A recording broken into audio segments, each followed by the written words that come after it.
Aside from listening, speaking, and writing, reading is one of the most important competences of language learning that every language learner must give attention. Back then in kindergarten, our teachers used to help us to read. They started by teaching us the letters, and then they taught us the sounds. They went on to teaching us syllables, and then words, and finally sentences. Since you already have the concept of how to read, the process of reading in your first language, or probably the second, it's not going to take you such a long time or such a long process to be able to read in your target language. If you are learning a new language, I want to give you 6 effective tips for reading in your target language. If you are a beginner in your foreign language, it will be very discouraging for you to start reading mature books. What am I saying? Start with children's books. Children's books are normally targeted at children whose first language is your target language. Because of this, they are designed with very easy vocabulary and less complicated grammar and expressions. As a beginner, children's books will help you to understand everything that you read, and that will help you to appreciate the language, since you will be able to understand almost everything you read. Reading is easier, it is more understandable, and this can boost your confidence in your quest to read in your target language. You can just Google children's stories for beginners in Spanish, or Spanish stories for children, beginners, something like that. Apart from that, check out the live video I did where I taught how to read in Spanish. If you are a Spanish learner, you can check out that video and learn how to read in Spanish from scratch. In that video, I start with children's stories. I know you're probably thinking that, oh, I'm too old. Why would I do children's stories? Well, if you read children's books, it is not written on your forehead when you're walking around that you read children's books. We all still do watch cartoons and anime sometimes. The second thing is that get a genre that interests you. Personally, I would recommend that you go in for short stories. Fictions are very easy to understand, very easy to read, very easy to flow with, other than going in for stuff like science, history, classics, and all that. However, it depends on your goals and your motivation for learning the language.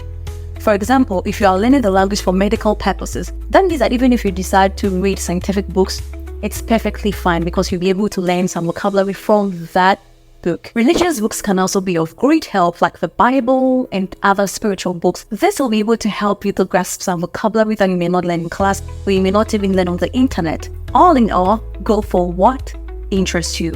Do extensive reading. Just go through the book, not necessarily trying to understand each and everything that you are seeing.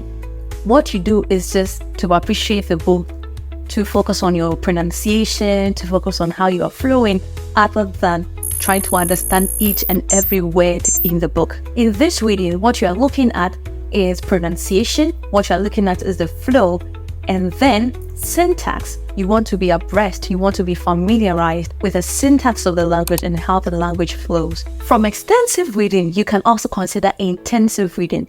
This is the most important part. With this kind of reading, you would want to understand each and every word, if not each and every word, each and every phrase, each and every sentence that you're reading. With this, it's necessary to get a dictionary. You can get your phone.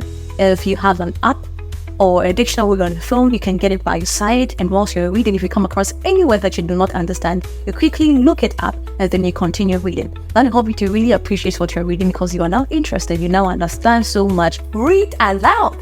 Reading aloud gives you an idea of how you sound when you are speaking the language. If the only time you have spoken your target language is when you had conversations with other people, then you probably may not have paid attention to how you sound when you speak your target language. Now, when you're reading aloud, you become conscious of how you sound. You become conscious of how words are pronounced. During this kind of reading, if you doubt the pronunciation of any word, quickly look it up on Google, and then you are good to go. You can also check it out on reverse, or I'll put the link in the bio. But don't feel overwhelmed if you're reading too slowly. There is a way by which you can catch up. There is a way by which you can get yourself to read fast.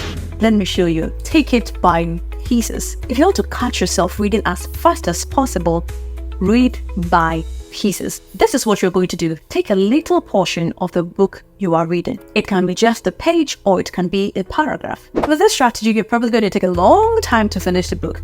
However, it pays. Remember that this technique is to help you to become a fast reader and not a fast book finisher. So, you take a small portion, like a paragraph, you skim through for the first time by reading aloud, of course, and then read extensively for the second time, this time with comprehension, with understanding. So the first part you're going to do an extensive reading, and the second part you're going to do an intensive reading. Look up words that you do not understand, look up pronunciations that you're not so sure of. You can set a timer. Once you are done, read it over and over and over again until you become a pro. Try to reduce the time as you go on and try to read it in the shortest possible time. I use this technique to help some of my students. What I do is that I give them a passage, I give them very little time to finish the passage, and I know that they are not going to finish it by the time I'm giving that. So even if I give them 30 seconds to read that passage, I know that it's going to take them about 2 minutes for their first attempt. But I'll make sure they do not get discouraged. I will help them to read over and over and over and over again until they're able to finish it within the time frame I have given to them. This is one of the things I've enjoyed doing as a language teacher. Now, what happens with this is that by the time they're able to reach their target, they are already feeling like a pro in the language. Very encouraged that they can do excellent in the language. One other way that this helps you that it loosens your tongue. You are no more scared of pronouncing wrongly. Your tongue is able to sync with the language.